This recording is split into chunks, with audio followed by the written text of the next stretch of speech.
रोइण खे अक्सर कमज़ोरीअ सां भेटियो वेंदो आहे ऐं चयो वेंदो आहे त रोइण हिकु मनफ़ी अमल आहे जेको घणो हुजण इंसान जे लाइ सुठो नाहे। पर छा अव्हां खे ख़बर आहे त रोइण इंसानी सिहत लाइ केतिरो फ़ाइदेमंद आहे? हिन वक़्तु असां अव्हां खे रोइण जा कुझु फ़ाइदा ॿुधाईंदासीं जंहिंखे ॿुधी अव्हां रोइण खे ख़राब न पर सुठो अमल चवंदा। रोइण सां ज़हनी दबाव वधाईंदड़ हार्मोन कोलेस्ट्रॉल में घटिताई ईंदी आहे। कोलेस्ट्रॉल इंसानी जिस्म लाइ फ़ाइदेमंद बि आहे, पर ज़हनी दबाव जो घणो शिकार रहंदड़ माण्हुनि जे दिमाग़ ऐं जिस्म जे लाइ ही नुक़सान जो सबब बि बणिजी सघे थो। जज़्बाती तकलीफ़ खां घणो करे अज़ियतनाक बणिजी वेंदो आहे। इन तकलीफ़ में घटिताई आणण जो कुदरती तरीक़ो रोइण आहे। तहक़ीक़ मां इहा बि ॻाल्हि साम्हूं आई आहे त रोइण दिमाग़ जे जज़्बाती तकलीफ़ वधाईंदड़ न्यूरो ट्रांसमीटर्स में घटिताईअ जो सबब बणिजंदो आहे, जॾहिं त रोइण सां जिस्म मां ख़तरनाक बैक्टीरिया जो ख़ात्मो थींदो आहे। लांसोज़ाइम नाले ही ख़तरनाक बैक्टीरिया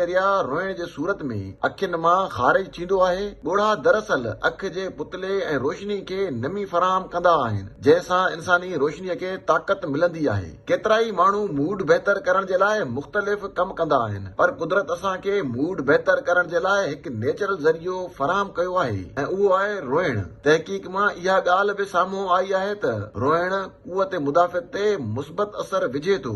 रोइण सां जल्द बि ख़ूबसूरत थी वेंदी आहे, छो त ही इम्यूनोग्लोबुलिन जे इख़राज खे नॉर्मल बणाईंदो आहे।